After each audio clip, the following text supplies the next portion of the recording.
Sejumlah informasi dari berbagai daerah di Provinsi Banten kami sajikan dalam Berita Banten yang dipersembahkan oleh PRSSNI Banten dan disiarkan serentak oleh seluruh radio anggota di 8 kabupaten kota di Provinsi Banten.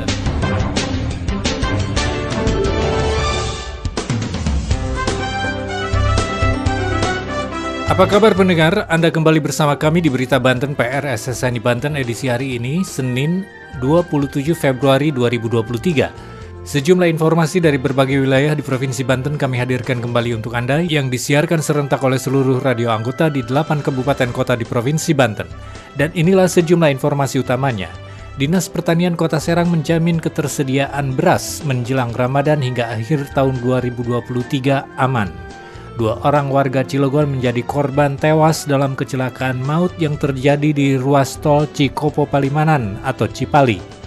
Wali Kota Serang hadiri tasyakuran gedung baru kantor pertanahan Kota Serang. Bersama saya Aldi Akbar, inilah Berita Banten selengkapnya.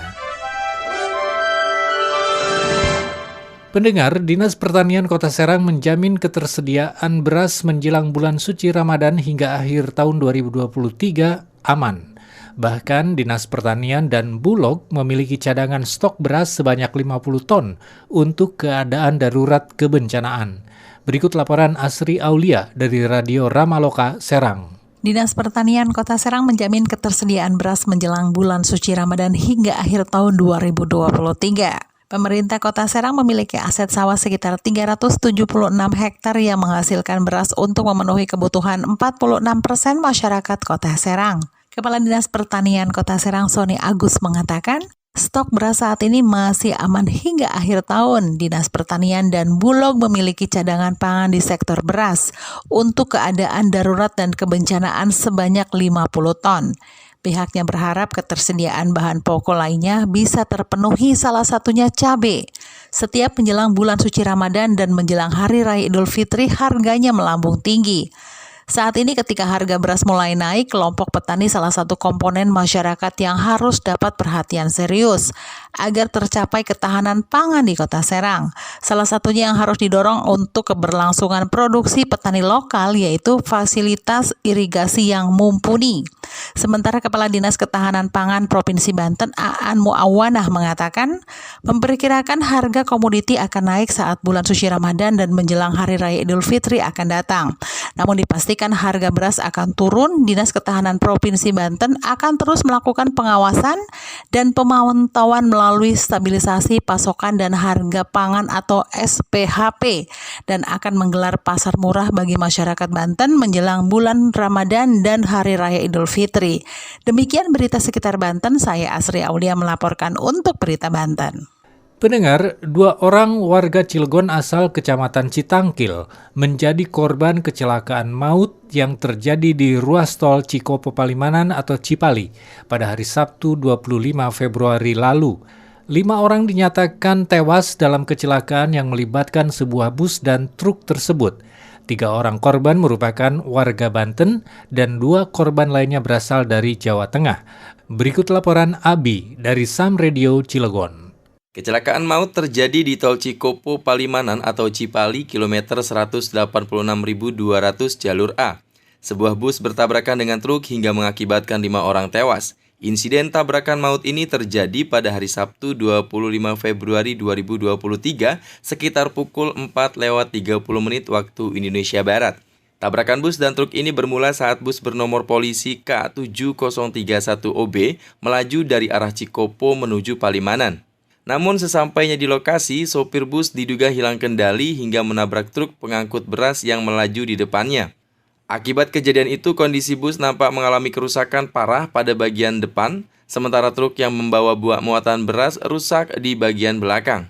Endang mengatakan dalam kecelakaan maut itu, sopir bus dan 4 orang penumpangnya meninggal dunia, sementara belasan lainnya luka-luka dan dilarikan ke rumah sakit. Adapun 5 korban tewas, yakni 3 orang warga Banten dan 2 berasal dari Jawa Tengah. Berikut data korban akibat kecelakaan maut tersebut. Soleh Abdussalam berusia 26 tahun, warga desa Warnasari, Kecamatan Citangkil, Kota Cilegon, Banten.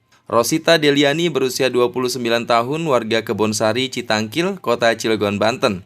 Entus berusia 48 tahun, warga desa Cimuncang, Kecamatan Serang, Kota Serang, Banten.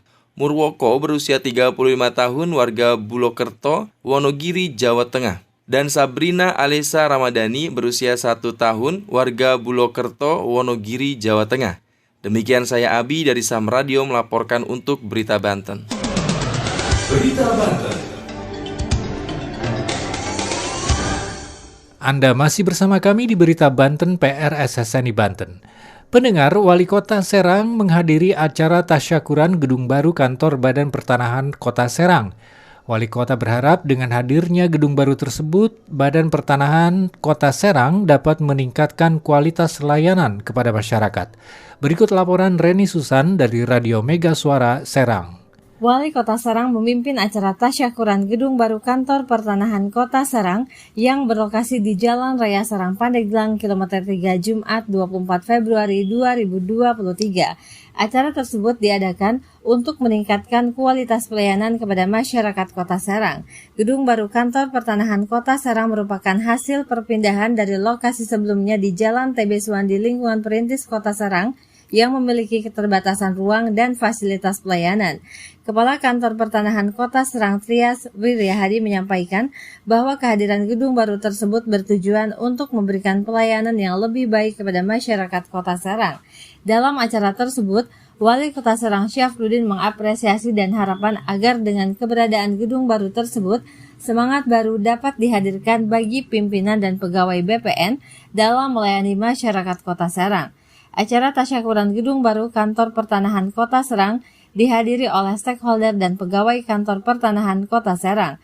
Acara tersebut meriah dengan diadakannya pertunjukan musik dan tari tradisional serta penampilan seni budaya lainnya. Demikian dari Mega Suara Serang, Reni Susan melaporkan untuk Berita Banten. Demikian sejumlah informasi yang telah kami sajikan untuk Berita Banten kali ini. Saya Aldi Akbar, sampai jumpa. Terima kasih Anda telah mendengarkan Berita Banten yang dipersembahkan oleh PRSSNI Banten.